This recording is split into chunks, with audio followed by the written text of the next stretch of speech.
Hi, Daron. Hi, Bob. Great to be here. Great to have you. I appreciate you taking the time. You're very busy. Let me introduce us. I'm Robert Wright, publisher of Nonzero newsletter. This is the Nonzero podcast. You are Daron Acemoglu, very well-known economist and author. You're at MIT. Some years ago, you had a best-selling book called Why Nations Fail, which you co-authored with James Robinson. Now, this year, you've co-authored with a different co-author, Simon Johnson, a book called Power and Progress: Our 1,000-Year Struggle Over Technology and Prosperity. And that is very relevant to the current debate over the likely consequences of AI, which I'm very interested in. And separate from that, a couple of years ago, you wrote a paper called Harms of AI. I guess that's while you were working on this book. And although the book is most obviously relevant to the question of like impact on jobs, the paper you wrote is much more broad ranging. So maybe we'll have time to get into some of the other I would love to. AI issues. So let me set up the part of the conversation about both about your book and the jobs issue this way. A conversation, a kind of debate I've heard more than once since AI became a big topic of conversation is it'll be between somebody who's concerned about the impact on jobs, somebody who's not concerned. Person who's not concerned says, look, technological change, yes, it always eliminates some jobs, but it creates new ones. So eventually they find new jobs, plus it increases productivity, so wages go up. So temporary transitional issues, but in the long run, it's fine. Then the person who is concerned says, but wait, this time is different. You don't understand. With AI, it's like we're kind of getting to the point where there are no new jobs to create. It's like we will have automated everything that humans do by the end of this or something. Now, you are not in either of those camps because you're not accepting the premise of the person who isn't concerned that so far things have been wonderful when technological progress has happened, right? So that's where we begin with your analysis. Yeah, well, that is the perfect start, and thanks for all that introduction. And part of the reason why, the subtitle of the book is Our 1,000-Year Struggle Over Technology and Prosperity is because we want to go back to history book because it's interesting and relevant, but also dispel the notion that somehow in the past things have worked seamlessly. So the way that you set up the problem is really excellent because there is much truth to the optimists' take, which is in the past, we've had many jobs disappear because of new technologies, especially automation. And in the past, we have also created very new types of jobs and new tasks. After all, a lot of the things that you see people do around you did not exist 80 years ago in terms of occupations or in terms of what we do within occupations, such as what you and I are doing, for example. Authors and academics did only a few of the tasks that we spend most of our time on right now. Mm-hmm. But there's nothing automatic about that. That's where the optimist's case is weakest. So the most optimistic accounts make it sound like, let the market process or the scientific process work.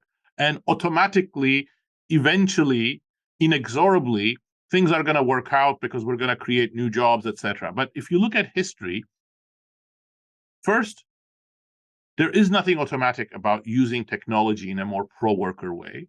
And two, there's also nothing automatic about creating any type of sharing of the productivity gains that we get out of new technologies. That really depends on institutions, on power issues.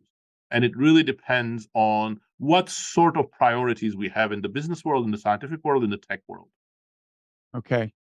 So is it pretty much always the case that in principle, things could work out for the greater good? And it's just a question of, governance issues, for example, and distribution of power, or is it sometimes the case that, you tell me, but let me put it another way. There's two kinds of issues. There can be companies failing to do things that are even in their own interest, right? Maybe neglecting the welfare of people who work for them in the way they make the transition. And then there's companies doing things that are in their interest, their economic interest, but there are these externalities, these social externalities, and it's the job of government to take care of those. Is the biggest problem here in the second category, both historically and now? I would say both are important, but no, I don't think the second one is the main one. Let me give you an example, which I think will help answer your first question of whether, we could make everybody better off if we wanted to. Generally, yes, because new technologies expand our capabilities. So at the very least, we can do a little bit better on some dimensions and then find some ways of making sure that nobody is harmed. But it's not how it works. So let me give you the example of the cotton gin. So the cotton gin, as you and many of your listeners would know, completely revolutionized the economy of the U.S. South, which was, for most practical purposes, was pretty backward in the towards the end of the 18th century, and then it became the biggest exporter of cotton, which of course was the lifeblood of the Industrial Revolution. So you can imagine that once you have a cotton gin that enables the cleaning of the southern cotton and then more revenues out of that we would be able to use the cotton gin in a way that's good for the landowners and it's good for other workers and it's good for the actual farm workers who are doing the growing of the cotton. But of course, we were in a particular, very peculiar institutional setting, as some economic historians used to call it, Southern slavery. And all power, coercive power, was in the hands of the big landowners. Even bigger landowners emerged. They coerced laborers, black laborers, to move further down south and work under even harsher conditions, longer hours. And black workers did not benefit, and in fact probably became significantly worse off after the cotton plantations came in, and many other people became fabulously wealthy. So that's an example where, in theory, we could have done things that would have benefited everybody, but obviously the institutional setting had a very simple logic that would not have gone that way. And can I just interrupt and say, were the plantation owners doing the economically rational thing, given the fact that this great inequality of power allowed them to exploit the workers? I don't mean were they doing the right thing. I just mean were they doing the economically rational thing, however immoral it was? Yeah, I think even on that there is a debate, but most economic historians would agree with the following limited statement, that from a short-termist point of view, they did something that was very profitable for them. Now, from a more middle range point of view, whether that was good or not, that's a more complex question, because the Southern economy was not very innovative. So it did not even innovate in other implants and technologies that would be useful for agriculture. And that was partly because it was a repressive environment. It was partly because there was cheap, coerced labor. So the impetus for finding ways of increasing efficiency may have been weaker. So short-term economic logic and long-term economic logic could be different. But there are other instances where I would say the question even more complex. So for modern corporations, it may appear that using digital tools, including AI, for automation is economically rational because they are going to reduce labor costs. But there may also be pathways where you use these technologies to increase the productivity and the capabilities of your workers, which could also be very profitable. So issues of what you focus on, what you think available technologies are going to be in the near term, and other priorities of the business elite, including whether they want to sideline labor for negotiation reasons and unionization reasons, all of those are going to come in as well. And just to take that example, did you happen to catch wind of, to take the AI example, of this thing where Sports Illustrated, it turned out, was producing a lot of AI-generated content, and ham-handedly, they had, in the course of creating fake identities for these fake authors, rather than use generative AI to create new and unique pictures, they actually bought the pictures from some AI site, so it wasn't hard to establish that they were lying. But their stupidity aside, I guess that's a case where presumably the idea was to eliminate writers' jobs, assuming that their business doesn't mushroom so much that they can just teach the writers how to manage bots, right? That they can keep everybody on gainfully employed by turning them into bot managers. Absolutely. I think that's the crux of the matter for much more generally than Sports Illustrated, and it's also the crux of the matter when it came to the Hollywood studios versus the Writers Guild of America.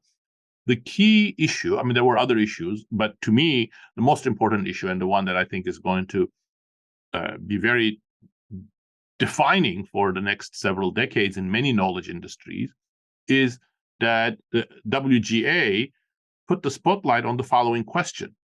Who is going to decide whether to use AI tools, and under whose control AI tools are going to be? Mm-hmm. So if you put the AI tools purely under the control of the management, there is going to be an impetus.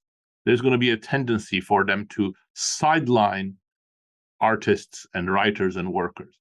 If you introduce worker voice and give some rights to workers about how and whether to use AI tools, it's much more likely that those tools are going to develop in a way that boosts their capability.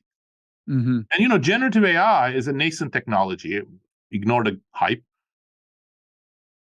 But it is clear that at some point, it's going to be a very powerful tool for doing better, more creative tasks. But whether we'll take it there or whether we will just exploit it for doing more and more automation or sidelining labor, that's going to be one of the issues of choice. Mm-hmm. And would you say that in this case, it's really not yet entirely clear whether making things work out for the writers would wind up being good for the company, and it's just a question of enlightened capitalism, they're consulting the writers, or whether it's the case that, granted, it will make each company less competitive, and that's why the government needs to step in, or else there needs to be enough union bargaining power to kind of force all the companies to agree to this restriction. Do we just not know yet? We do not know that. I don't think there's going to be a uniform answer to that question. Mm-hmm. So I think there are three types of scenarios, and there will be instances where the three types of scenarios will all apply. One scenario, which is the belief of many tech people, is that the most productive use of these technologies will be to automate work.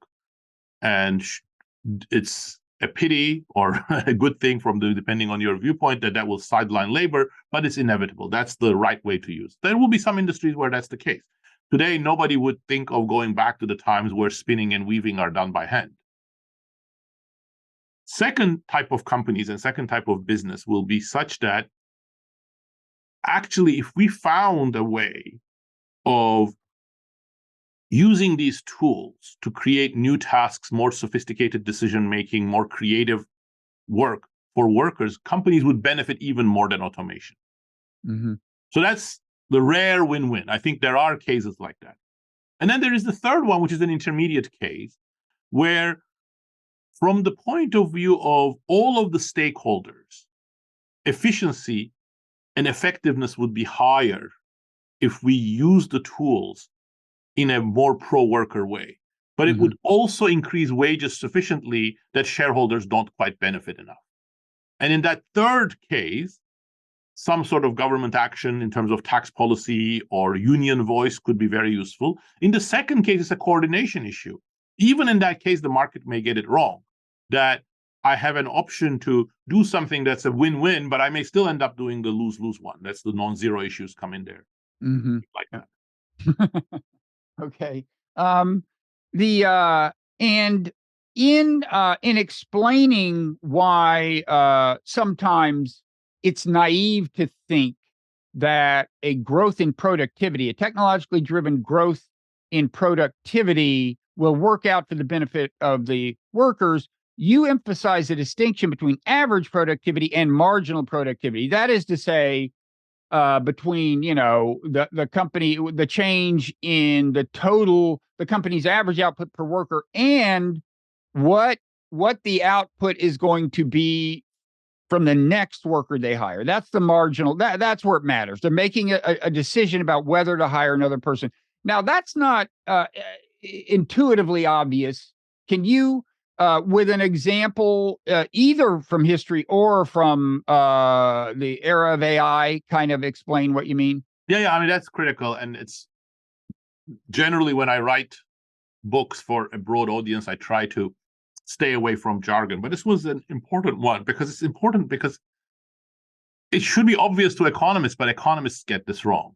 So it's really important to drill down here. And the example that we use in the book is still probably the best one that I have available. So let me try to use that one, which is, you can explain it with this story that's often told about, the factory of the future, where they say the factory of the future will have two employees, a man and a dog.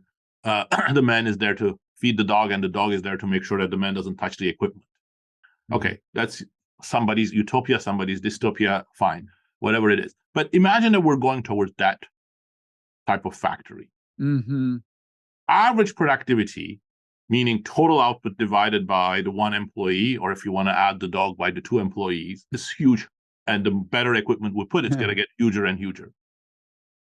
But the reason why this is a humorous story is that it emphasizes that the person there is completely dispensable. Mm-hmm. You don't need that person and their dog. Mm-hmm. So their contribution to that productivity is minuscule. So as these equipments are getting better and that factory is getting more and more profitable, would it rush out to buy many more people and their dog? No. Mm-hmm. So that's the marginal productivity. The contribution of the human is very little. The factory can get very productive, but the contribution of the human is going to remain small. If that's the case, there's really very little hope of shared prosperity coming from the labor market. Okay. And I would think that if we're looking for examples shy of that, kind of absurdist example or intentionally extreme example, it would an important dynamic is like, can the company increase, is productivity growing so fast in a sense that it's very hard for the company to increase its total output in a way that more than compensates for that? Because if it does, they will have to hire somebody, right? Yeah, but that's exactly what automation is. Automation, the substitution of machines or algorithms for tasks previously performed by labor, is exactly something that creates this wedge between what humans' contribution is and productivity. And we see that in the example. So let me go through a historical example that's not as sharp as that, utopian, dystopian factory example, but it's the British Industrial Revolution. So the first phase of the British Industrial Revolution, the very first phase, involved the mechanization of spinning. Once spinning was mechanized, that increased the amount of yarn available for weavers and reduced the price. Mm-hmm. And that was the kind of automation that wasn't great for spinning workers, but actually weavers benefited a lot. Weaving was done by skilled artisans, and weaving wages, increased a lot. And that was like the golden age of weavers. But then, of course, business people said, well, we can also mechanize weaving, and that's going to be very profitable. Mm-hmm. And once they started introducing the power loom in the early 1800s, now what you see is that weaver wages actually plummeted. So profitability of the textile industry increased a lot.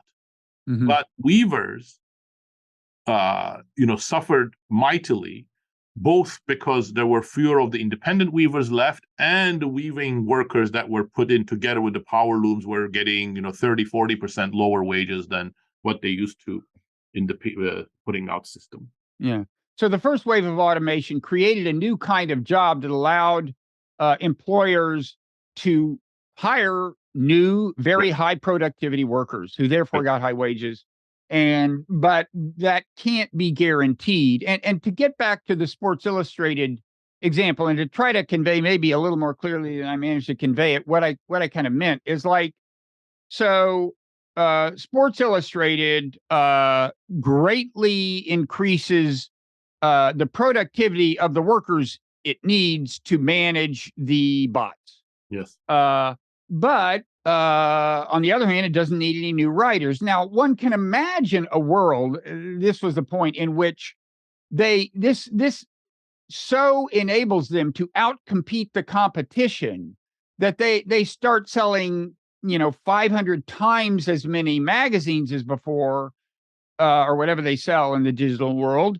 And so and these bot managers are high productivity. So not only do they not have to fire anybody after converting all the writers to bot managers, they actually have to hire a couple of bot managers. Absolutely. That it can happen, but meanwhile, there's all the companies they outcompeted, which presumably are exactly 100%. So you're completely on target, and that's exactly what you see in the data. So you see this in the U.S., in France, in the Netherlands, in Spain. So I and several other people have done a series of studies. If you look at companies that automate, for example, the one that you can see most easily in the data is introduce robots. They actually expand their output, they expand their employment, they reduce the labor share because they're using a lot more equipment. Sometimes they even pay higher wages depending on the institutional setting. But then their competitors are shrinking very rapidly, and so overall industry employment declines.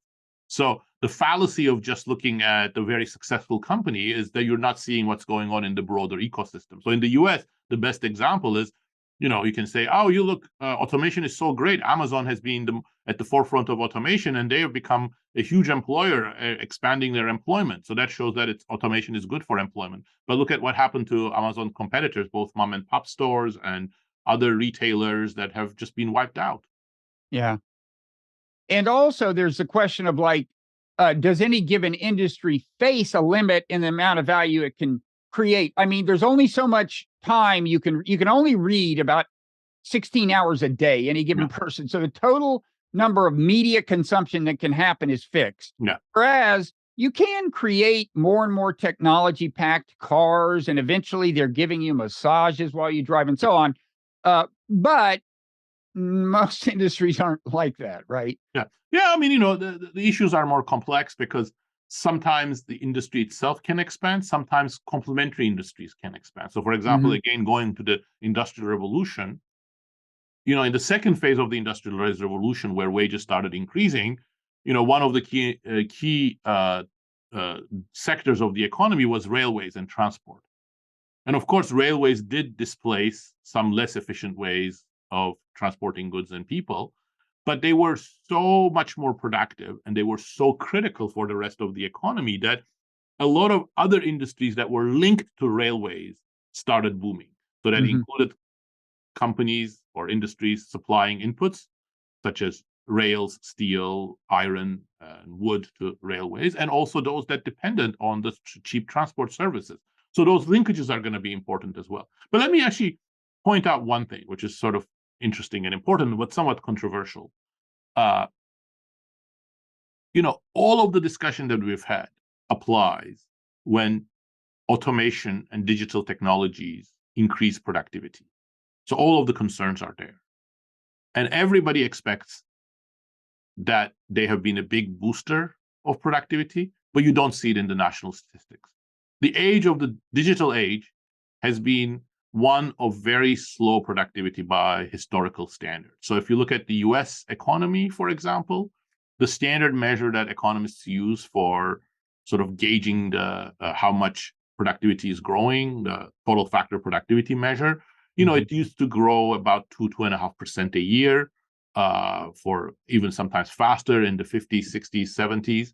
And that means all of your factors of production, all of your companies are becoming 2%, 2.5% more productive every year. They're producing more than 2.5% for the given set of people and equipment.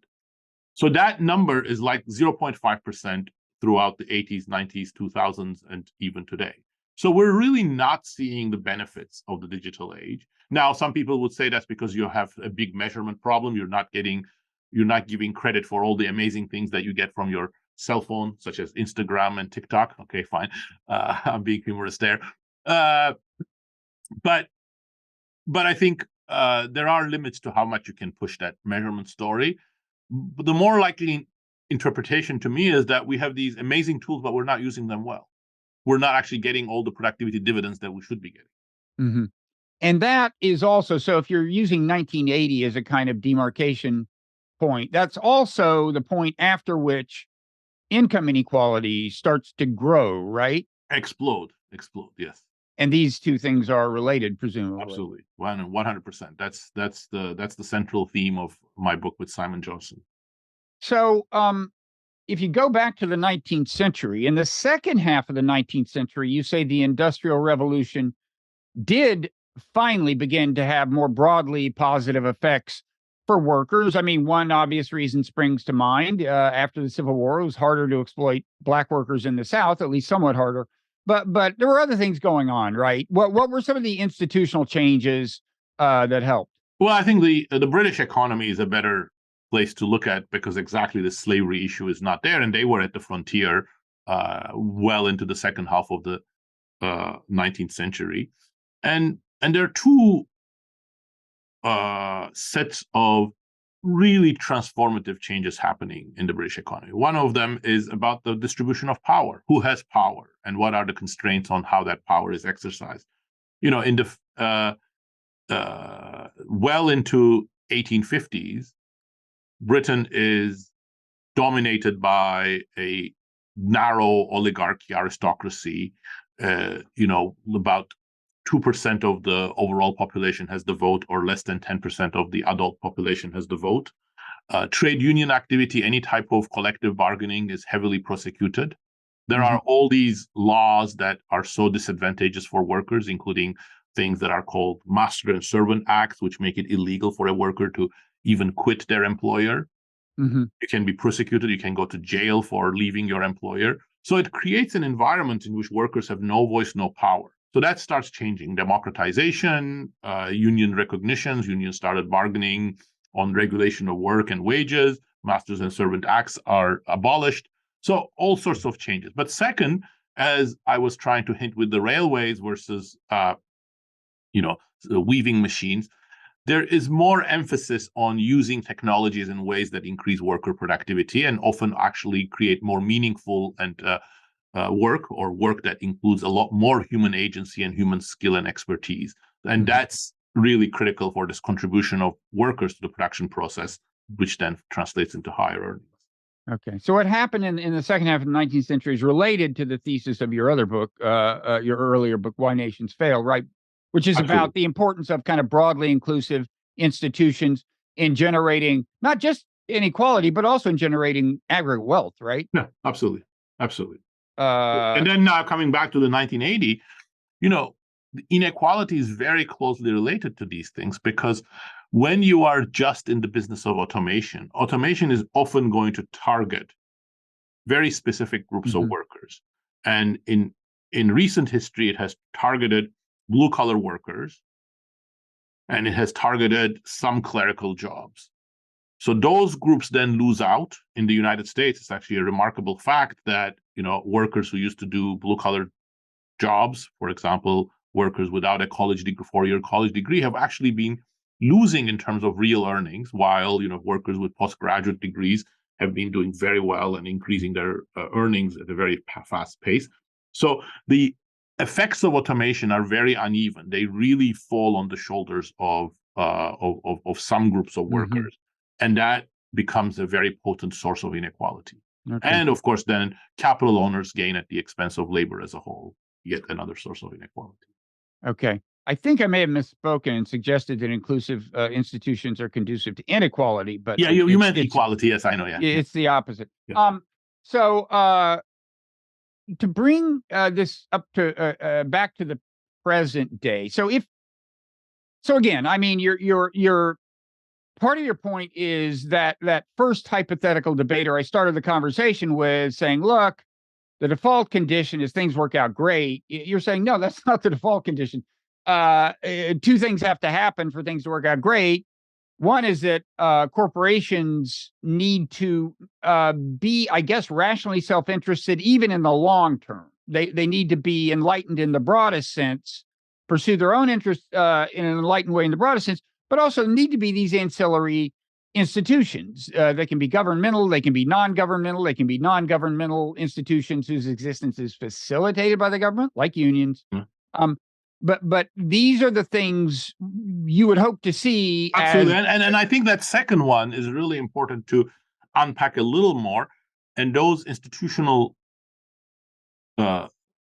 preconditions include both how existing gains are shared between capital and worker and different types of workers.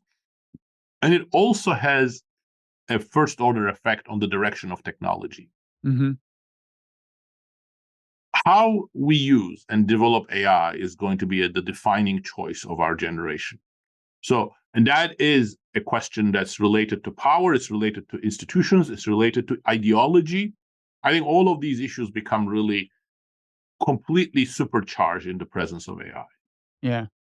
And I can imagine complications ahead if we do want to remedy some of the possible problems generated by AI just in the job market alone. One is, you said, one thing that matters is distribution of power. And we just established that income inequality has been growing for decades, and hence inequality of power has in some respects been growing. There's that. There's also the fact that, a thing that has kind of plagued labor unions generally for some decades now, which is that a certain amount of work, leave aside automation, it is also outsourceable globally. Yeah. Across international lines. Absolutely. So auto workers, GM says, look, if we pay you more, Japan will, out you won't have any job at all. All the Absolutely. cars will be Japanese. So am I right, first of all, in thinking those are two of the big challenges? Absolutely. But, labor unions have been in decline in the United States for even longer than 1980. Some of it is because as an economy gets richer, the composition of spending shifts towards services, and service jobs are generally less unionized than blue-collar factory jobs. So there's been a tendency towards that. Second, there have been very important political changes. So Reagan's, one of the very first acts was the firing of the professional air traffic controllers who were striking, which was a symbolic event. And at least according to some academic accounts and observers, that was a turning point in making companies bolder in terms of taking a harder line against unions that made demands or threatened strikes. So it put another sort of nail in the coffin of labor unions as they used to be in the 50s and the 60s. And then globalization and offshoring. So the automation trend is not unrelated to Japanese competition that started in the 70s. Many companies felt we need to cut costs because we are not competitive against unions, and it meant sometimes suppress wage growth. But oftentimes it meant just let's get rid of workers by automating certain tasks. And then, you have the Chinese competition after the 70s and 80s, even more powerful than Japanese competition. And offshoring is a very important part of it as well. Absolutely. And I guess maybe ironically, but you said that traditionally service jobs hadn't tended to be unionized. Now there's a certain kind of service job that is in principle the most readily unionizable. In other words, the kind of thing where you're doing a service for someone in person physically. You may be a custodian, you may be a plumber. Services performed not online are ones where in principle, you could go on strike and they can't claim that you're going to be out competed by somebody in Japan. And I guess some of those kinds of jobs may be the last to succumb to automation. If we imagine a world in which all jobs ultimately succumb, right? Like, because it seems like this round of AI, I mean, there was a kind of big scare about what robots would do to the job market. And I guess maybe you certainly know more than I do about how much impact they've ultimately had, but it seems like generative AI is going to go not for the factory worker, but going to go fundamentally for the white collar worker, the knowledge worker, and so on, right? Well, I think it's at a high level, you are right, but let me sort of say a few more things. First of all, you're absolutely right. robots did automate a lot of jobs, but if you look Yeah. at them numerically, it's not like huge. It's not like 10% of the US labor force. Probably it's like 1 to 2% of the US labor force that were automated by robots and associated technologies. I expect generative AI to be equally slow in terms of its automation. So, I view statements that, within 10 years, 80% of work's jobs are going to be automated. Those are complete hype and beyond the possible. Moreover, you also hear very often that generative AI is going to go after knowledge workers. It certainly has that capability, but what we have seen with previous AI technologies, for example, in the late 2010s, is that it automates some broadly white-collar jobs, but at the lower end of the skill distribution. So it's, routine IT jobs or routine document preparation. And there are very good reasons for that. One is, again, related to hype. Achievements of some of these large language models are impressive, but still they cannot do most of the things that humans do. Second, of course, it is the more powerful managerial workers who decide what is to be automated, and they don't choose the automation of their own jobs. So again, power matters there. And then finally, look, most of the jobs that we do are not monolithic. They have a lot of different skills in them. And social skills are very important for many office jobs as well. And there is evidence that companies are demanding more and more social skills. So any job that has a significant element of social skills is going to be very difficult to automate. Now, you mean jobs where you interact with customers, or you're talking about intra-workplace social skills, or both? Both of them. So social skills are going to be important for teamwork, and they're going to be very important for communicating with customers and helping customers. And in fact, one model, which again is also, I think, exaggerated, is that you're going to have a lot of back office things automated, and then you're going to have a lot of workers who are like explainers or supervisors of AI. I think that's also exaggerated, but it's certainly not crazy to think that there will be growing demand for workers with considerable social skills to be part of the production chain. Although there are people who think, and I've found this credible based on my just fooling around with large language models, that things like customer service and tech support could be done before very long by a good bot. I mean, OpenAI only pretty recently introduced the app where you can just speak to the thing and it speaks back, and it's all audio and no text. Right.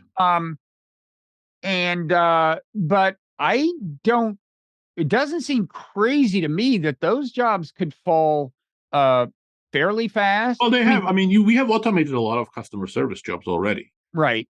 And not with great success, I would say.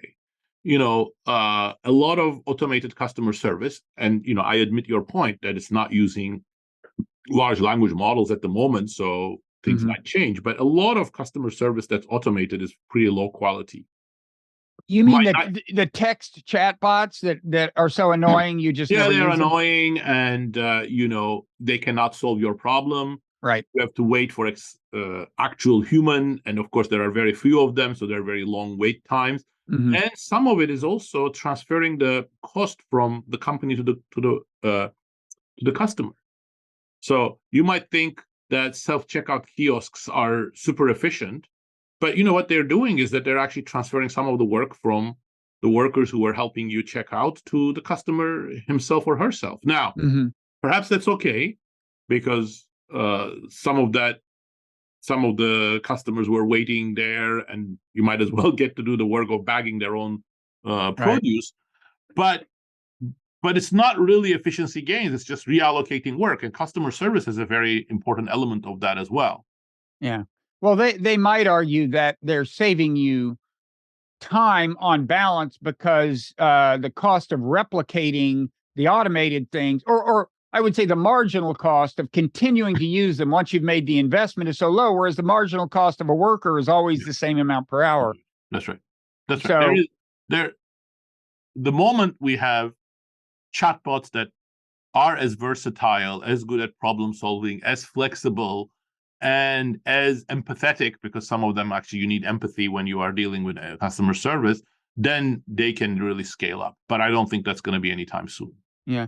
So what well, first of all, is there anything more you want to say about jobs you expect to be the first ones threatened by the current wave of AI? Well, yeah, I mean, routine white collar jobs are going to be the first one. But what I would like to say is, you used a sentence about 2 minutes ago, which implied something that I disagree with. And I don't know whether you meant it or not, but it's something that other people claim, which is that we are in this inexorable process in which more and more jobs are going to be automated, and there are going to be no important work left for workers, perhaps except for computer designers, software engineers, etc. And I completely reject that. I reject that as a predetermined path. If you use these technologies in the way that I was trying to suggest, in this pro-worker way, there could actually be a lot of new jobs that are created. But that's where the element of choice, element of institutions, element of the direction of technology are going to be very, very important. Mm-hmm. So I don't think we should resign ourselves to a future in which everything is going to be automated either next year or the year after next, okay, perhaps in 10 years. I think in the process, we could actually create high pay, meaningful jobs. And I think my dream would be, not it's a dream because I don't think that's the most likely path, at least unless we take action. But my dream would be that you are actually able to create better pay, better quality, more meaningful jobs for workers without college degrees, which this country has not looked after for the last 40 years. Is there an example of how that would happen? Let me give you an example. That electricians. Okay, in this country, we have a shortage of electricians. Despite that, it's actually not a great, very well-paid job. And the solution to that is not sending more people to college. The solution to that is actually train better electricians and give them better tools for dealing with increasingly complex and rare problems that are going to get more complex as we electrify the grid, for example. So generative AI-like tools could actually be purposed for that task. So we can give electricians a very different type of generative AI tool than ChatGPT, which has domain-specific knowledge based on similar cases and helps them troubleshoot new and more complex problems, and enables them to upskill for new things related to the electricity grid or new equipment. And that would help both with the shortage of electricians and would enable electricians to earn more. It would actually boost the capabilities of mid-skill electricians. If you're like the very, very best electrician in the country, you can probably find your way around. But if I'm a middle-of-the-road electrician, then having a tool like that would enable me to do much more meaningful, complex jobs. And that's the kind of premise that I think is possible. It's not where we're going, but if we were to invest in that, we could actually reverse the trend of growing inequality, reverse the trend of stagnant wages. So when you say it's not where we're going right now, I take that to mean that you don't think that even modestly enlightened capitalists will naturally fill that kind of niche. This would require. I think it's hard for me to answer that question because I don't know your definition of modestly enlightened capitalists, but that's not where OpenAI is going, for example. I don't know whether they fit your definition of modestly enlightened. Sam Altman talks a good talk, and I'm sure that he has some real concerns when he talks, for example, about regulating AI and making AI used for the betterment of humanity. But that's not where OpenAI is going. That's not where many of the large tech companies are going at the moment. Well, I guess in theory, they might say that some of the things are opening up to developers and even customers, like the APIs that allow a company to use its own training data and various things. And they just unveiled this thing where you can, to some extent, customize your own bot, although that's not going to turn you into a great electrician. But I guess I guess they would say that they're opening these tools up for adaptation to more specific purposes. Absolutely, and that could create some of the tools that I'm talking about. There are many other applications we could talk about in healthcare, in education, and so on and so forth. But I have two problems with that. One is the overall business model and priorities of the big tech companies is not really going after those sorts of occupations and increasing productivity of the occupation. If you look at the OpenAI's business model, it's very similar to Facebook: grow, collect as much data, and dominate the market. And that's not a conducive. It's not a business model that's conducive to let's try to develop these domain-specific expertise. Now, perhaps it is possible that somebody could take their tools and build on it, but even there, I am doubtful because, the genius and, in some sense, the failure of these foundation models is that they wanted to sound as human as possible, but it also brings a lot of problems. I think hallucinations are the tip of the iceberg. If you're trying to sound as human as possible on the basis of the current architecture, predict the next word or the next string of words in a sequence, that's not going to be a very reliable basis for giving you very specific advice. So I don't think many people would want to be operated by a chat GPT powered surgeon. So, okay, fine, electrician work is perhaps not as high stakes as surgery, but it does require very reliable information, very specific domain-specific information. And I think the current architecture may not serve that. Okay. Now, are there any specific government policies you already have in mind that would be useful here? Oh, absolutely. Absolutely. I mean, I think the way that Simon and I sort of frame that is like a three-pronged approach. And we say that in other historical episodes, when you've had successful redirection of technology and restructuring of the economy, you've had equivalence of these three prongs. First of all, you need to start with the identification of the problem and changing the narrative around it. I think in the case of AI, first of all, being clear about what we want. So, for instance, I would say it's socially desirable and technically feasible to have pro-worker AI or pro-democratic AI rather than the current models, and change the narrative. It's not just about Sam Altman versus Elon Musk, but you need worker voices, civil society workers, regulation. I think that's part of a broader conversation. On the basis of that, then you need to start changing institutions and the distribution of power, building countervailing powers, as people used to say in the mid 60s and so on, James Galbraith's term. And then once you have this countervailing powers and a clear-eyed set of, not a consensus, but a sort of broad discussion on where we might want to go, then you start designing specific policies. And I think those specific policies would have to, target current distorted parts of the landscape, and you try to undo them. And then you try to identify places where externalities are not internalized, or there are better options, and then you try to encourage them. So, for instance, in the area of energy, you have to use carbon taxes because that's the clear place where oil and gas and coal are creating a tremendously clear damage. So you try to tax that to discourage it, but it's not enough. We would not have generated the tremendous advances in solar and wind technology with just carbon taxes. We also needed to put a lot of money in innovation. So the government support for innovation in renewables was an important part of it. So we have, Simon and I have a series of proposals that go in that direction. For example, get rid of the distortions in the tax system in the US, which favor capital ahead of labor and creates a bias towards automation. Find ways of governments, just like the same way that the government does in the case of renewables or the National Institutes of Health, government funding for more socially beneficial technologies. But there are also other things that I think are very interesting to think about. AI is unimaginable without data, and data is going to become more and more important.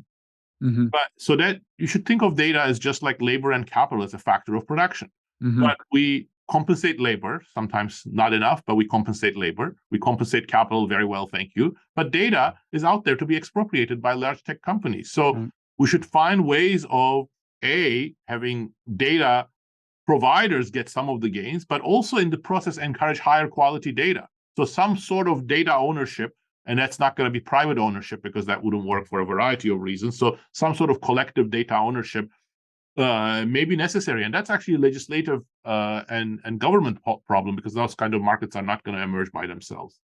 Yeah, and to show you how far we are from that, right now the companies aren't even compelled to tell us what data they trained on. There isn't even transparency, Right. much less compensate the people who have a claim to having created the data, which itself is going to be a super complicated problem, right? Because you're probably going to need a certain kind of collective bargaining in a sense, because they have a lot of alternative sources, different newspapers they can use, different social media platforms, different Absolutely. Substack newsletters to raise a subject dear to my own heart. So it's going to be so it's certainly not going to be. Although the energy example is illustrative in terms of principle, that's a much simpler regulatory challenge, right? Absolutely, yes. This is a harder one. But then again, I would say in the 60s, when people first started understanding the pollution and carbon emissions problem, the energy problem was very challenging. I mean, it took us, 50 years until sufficient investment started going into renewables. Mm-hmm. Okay. Now, as you know, and as people who listen to this or watch it regularly know, usually we go pretty long time with the public podcast, and then spend a little time in so-called overtime. That is available only to paid subscribers of the Nonzero newsletter, which I encourage everybody to become. But I also thank everybody who's listened this far and for whatever reason isn't going to become a paid subscriber. You can also become an unpaid subscriber and get a certain amount of content. And you have been kind enough, Daron, to agree to stick around for a little more conversition, which is My good. pleasure. Absolutely. This is so much fun. Good. I may keep you here all day if you're not careful. There's a lot to talk about. Ranging from, I'm curious about your own use of AI, but also the things you raised in that harms paper that go beyond jobs and get into being manipulated by nefarious bots and so on. And there's a lot more to talk about. So thanks everybody who's listened this far. We now will head into overtime.